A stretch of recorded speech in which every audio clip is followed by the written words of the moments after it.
আসসালামু আলাইকুম রহমতুল্লাহ।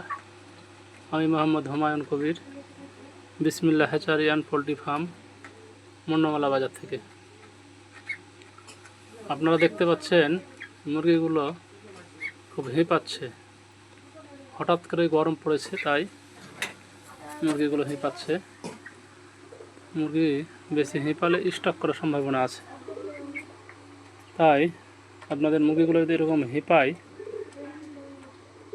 তাহলে দুপুরবেলা খাবারটা সরিয়ে রাখবেন। আর 10টার সময়, বেলা 10টার সময় আপনারা একটি ওষুধ ব্যবহার করবেন, যে ওষুধটি ব্যবহার করলে হিঁপানোটা কমে যাবে ইনশাআল্লাহ। ওষুধটি আপনাদেরকে দেখানোর চেষ্টা করব।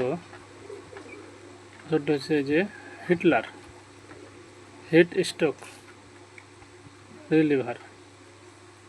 এই ওষুধটি 10 লিটার পানিতে 3 ml, 10 লিটার পানিতে 3 ml করে দেবেন 10টা থেকে 4টা পর্যন্ত, বেলা 10টা থেকে 4টা পর্যন্ত। হিটলার আরও বিভিন্ন কোম্পানিরও পাওয়া যায়, আপনারা দেখে শুনে কিনবেন, এটি ব্যবহার করবেন।